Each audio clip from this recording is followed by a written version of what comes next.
Sebelumnya, Assalamualaikum warahmatullahi wabarakatuh. Perkenalkan, nama saya adalah Petrina Valdemaiswari dari NIM G0024224 dari kelompok B3. Jadi di sini saya akan melakukan laporan anatomi di blok 2.1. Langsung aja ke pertanyaannya. Nomor 1, jelaskan secara runtut mekanisme dari ereksi dan ejakulasi. Yang kedua, jelaskan secara runtut anatomi dari organ genitalia feminina eksterna. Yang ketiga, jelaskan anatomi dari REN beserta vaskularisasi dan inervasinya. Lanjut aja, nomor 1, jelaskan secara runtut mekanisme ereksi dan ejakulasi. Jadi, ereksi dan ejakulasi itu adalah dua proses fisiologis yang terjadi pada sistem reproduksi pria. Nah, jadi yang pertama kita harus tahu dulu apa sih itu ereksi. Jadi, ereksi itu adalah kondisi di mana penis itu menjadi kaku dan membesar akibat peningkatan aliran darah ke jaringan erektil. Nah, apa sih penyebab dari ereksi ini? Biasanya tuh karena dipicu oleh rangsangan seksual, baik secara fisik maupun psikologis. Nah, ereksi ini biasanya tuh memungkinkan penetrasi saat hubungan seksual. Nah, yang kedua, apa sih itu ejakulasi? Nah, ejakulasi itu adalah proses keluarnya semen atau cairan yang mengandung sperma dari dalam penis. Nah, ini tuh biasanya terjadi saat orgasme dan disebabkan oleh kontraksi otot di sekitar saluran reproduksi si prianya.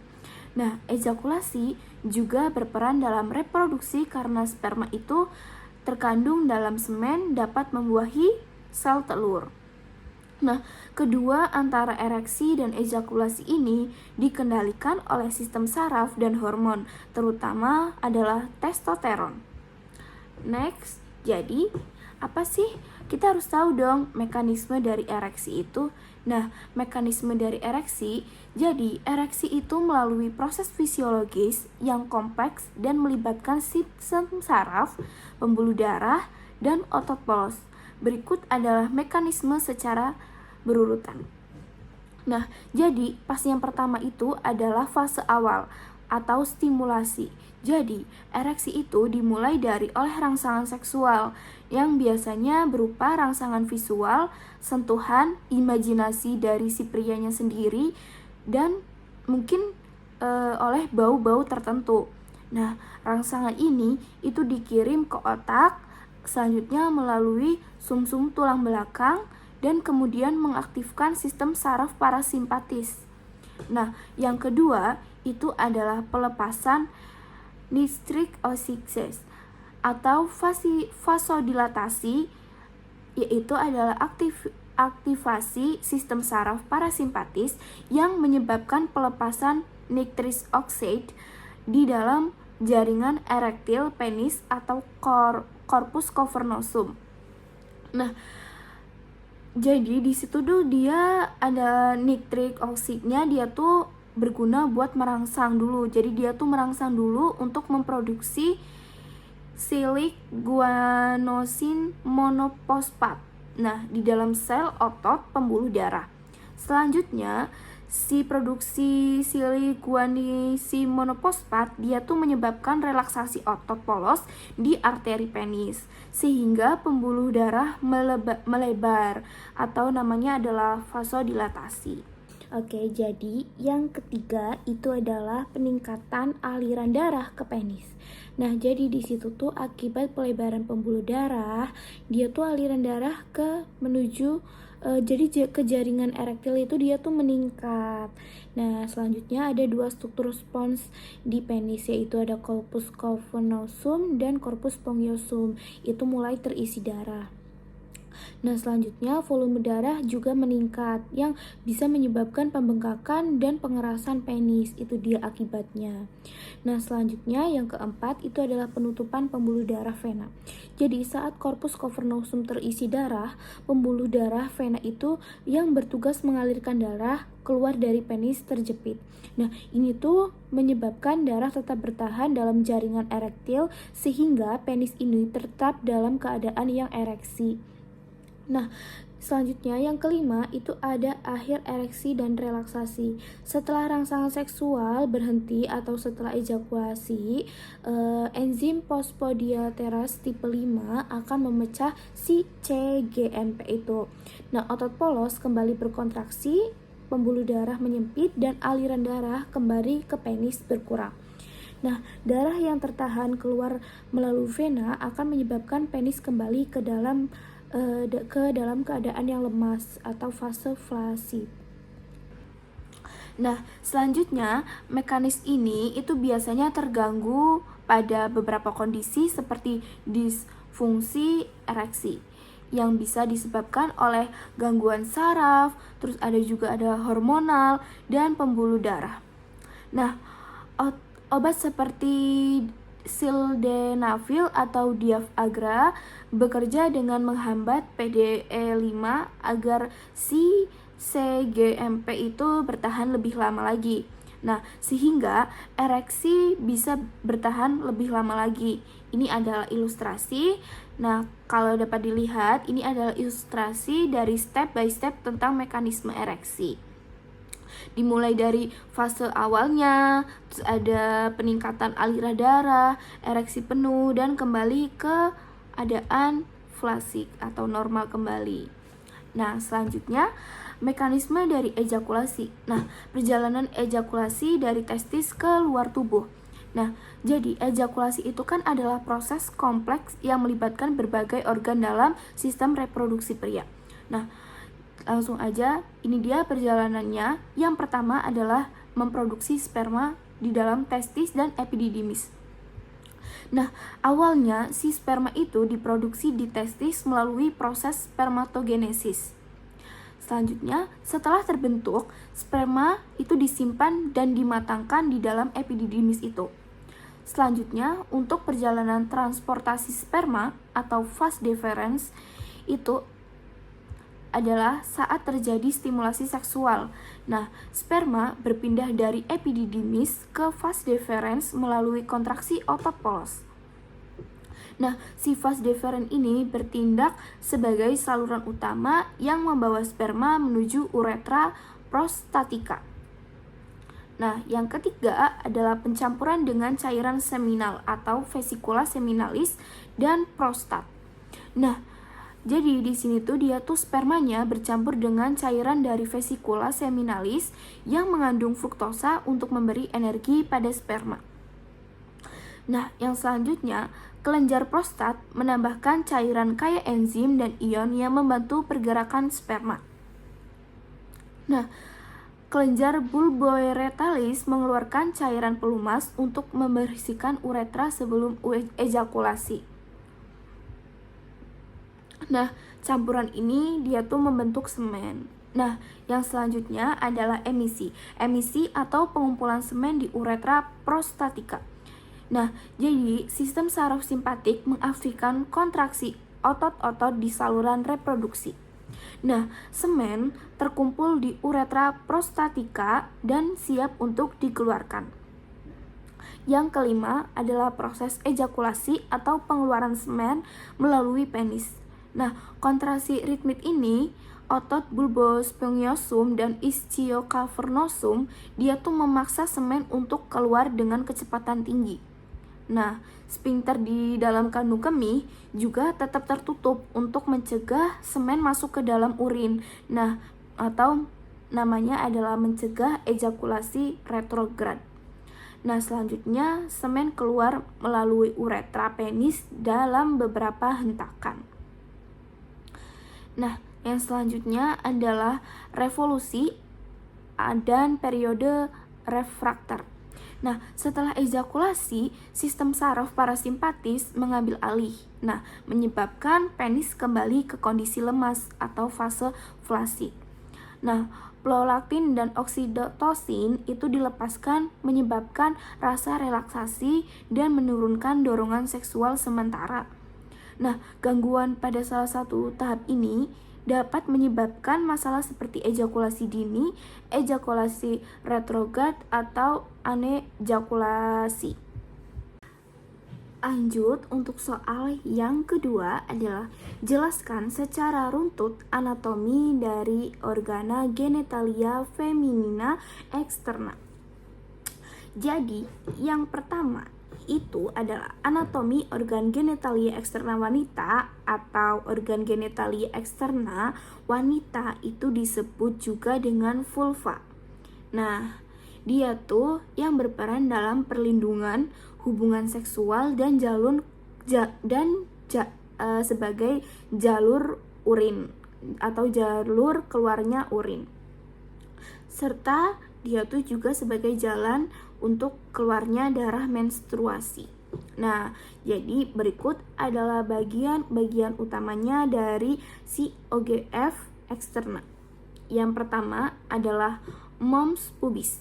Jadi mons pubis itu adalah area berlemak yang terletak di atas tulang pubis. Jadi di bagian atas sebelum ke ke bawahnya. Nah, itu tuh dia tuh gunanya untuk melindungi struktur di bawahnya dari tekanan maupun gesekan. Yang selanjutnya ada labia mayor. Nah, apa sih itu labia mayor? Nah, labia mayor adalah lipatan kulit luar di bagian luar, jadi yang mengandung lemak dan kelenjar keringat serta minyak. Nah, apa sih gunanya? Gunanya adalah untuk melindungi struktur genitalia yang lebih dalam. Jadi, dia tuh bagian luar yang untuk berguna buat melindungi si bagian dalam. Selanjutnya yang ketiga adalah labia minor.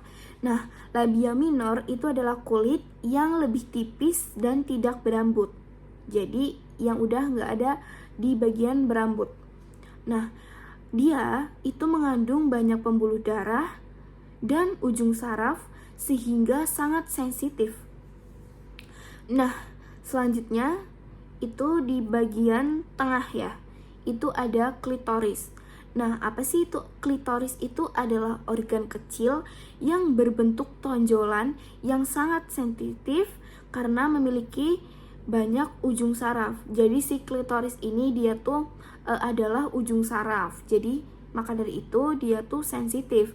Nah, fungsinya itu sebagai pusat untuk rangsangan seksual. Nah, yang kelima adalah vestibulum vagina. Nah, jadi di vestibulum vagina itu adalah area di mana labia minor yang mencakup lubang uretra dan lubang vagina. Selanjutnya ada orifisis uretra eksterna. Jadi apa sih itu orifisium uretra eksterna? Itu adalah lubang tempat keluarnya urin dari kandung kemih. Nah, selanjutnya yang ketujuh adalah orifisium vagina.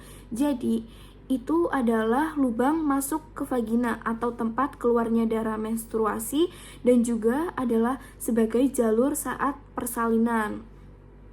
Nah, tapi pada beberapa wanita, sebagian tertutup oleh himen atau selaput darah yang biasanya memiliki berbagai bentuk.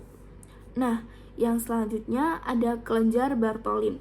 Nah, apa sih itu kelenjar Bartholin? Itu adalah kelenjar di dekat lubang vagina yang mengeluarkan cairan untuk melupasi vagina saat rangsang seksual. Jadi itu kelenjar Bartholin itu dia tuh kelenjar yang keluar saat, jadi gunanya itu untuk melumasi si vagina saat berhubungan seksual atau saat rangsangan seksual. Nah, untuk vaskularisasi dan inovasi dari si vagina ini di bagian eksterna ini, dia tuh ada arteri pudenda interna dan juga ada vena pudenda eksterna, vena dorsalis clitoridis profunda, terus ada vena dorsalis clitoridis superficialis. Nah, untuk yang inovasinya dia tuh ada nervus cavernosi atau clitoridis atau placini pelvidi, dia tuh saat ereksi, dan nervus pudendus yaitu adalah soma sensorik. Jadi, yang selanjutnya nomor 3 itu adalah jelaskan anatomi dari ren beserta vaskularisasi dan inervasinya. Jadi, pertama, apa sih itu ren? Ren itu adalah ginjal, yang dimana itu tuh adalah organ yang ada di dalam tubuh kita yang gunanya adalah untuk menyaring darah dari zat-zat yang sudah tidak diperlukan lagi dan dikeluarkannya menjadi urin. Nah, di dalam ren itu ada yang namanya medula, terus ada korteks, terus ada pelvis ginjal, terus abis itu ada yang kayak selang itu adalah namanya ureter. Nah, sebagai lapisan pembungkus. Nah, jadi di dalam ren itu ada lapisan pembungkusnya. Nah, itu tuh dari profunda ke superficial. Nah, itu tuh ada 4. Yang pertama adalah kapsula fibrosa. Selanjutnya yang kedua adalah perirenal fat, yang ketiga adalah fascia renalis, yang keempat adalah pararenal fatty suctor. Dan selanjutnya ada penyokong dan pemfikasi ren agar tetap pada tempatnya. Jadi mempertahankan buat si ren itu ada di dalam tempatnya. Nah, itu tuh ada fascia renalis, terus ada arteri vena renalis. Selanjutnya yang ketiga itu adalah corpus adiposum atau pararenal dan perirenal fat.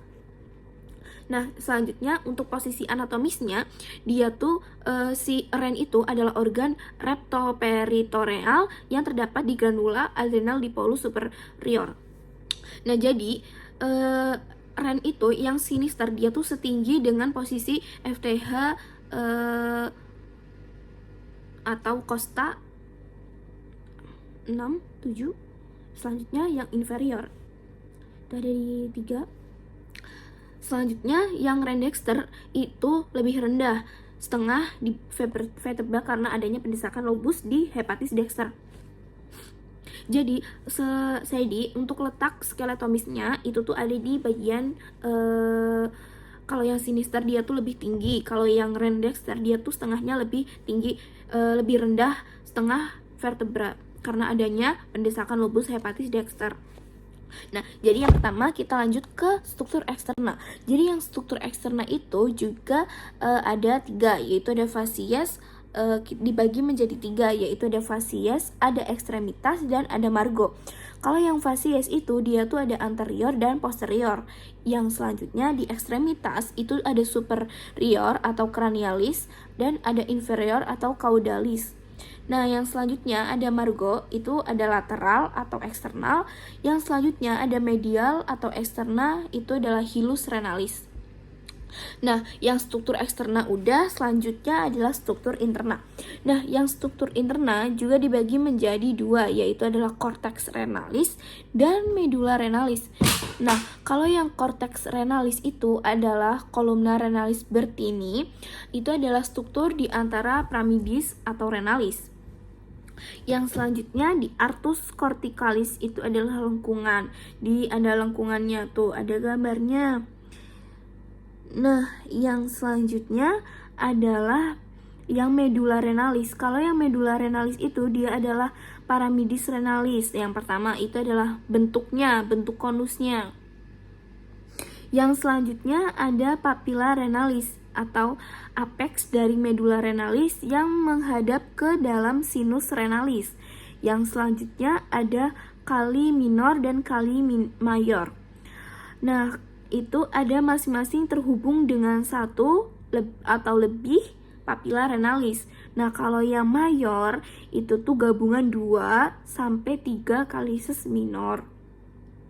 Nah, yang selanjutnya, yang kelima ada pelvis renalis atau gabungan kalisis mayor berlanjut sebagai uterer.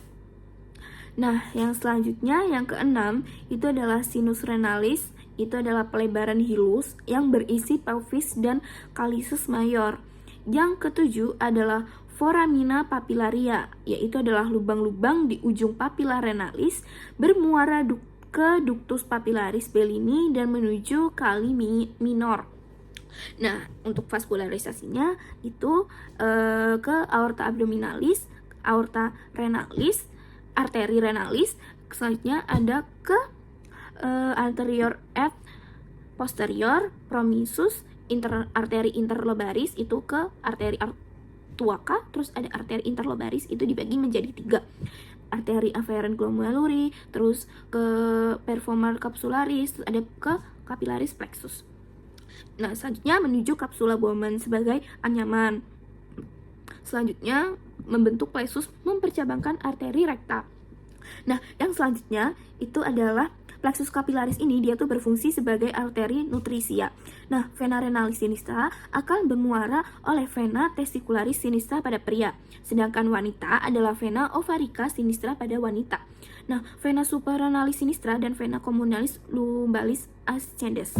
Nah, untuk yang vaskularisasinya, untuk vaskularisasi ren itu tuh dia adalah yang plexus renalis itu ada 3, yaitu somatic afferent, simpatis, dan parasimpatis. Yang somatic afferent dia adalah nervi placiti thoracici. Yang kedua adalah simpatis, dia adalah nervus splenincus major et nervus splenincus minor. Yang selanjutnya yang ketiga adalah parasimpatis, itu adalah nervus vagus. Itu nervus plexus renalis berhubung dengan plexus testicularis. Nah, itu dia dari laporan anatomi di blok 2.1. Jika ada kesalahan, mohon maaf yang sebesar-besarnya. Wassalamualaikum warahmatullahi wabarakatuh.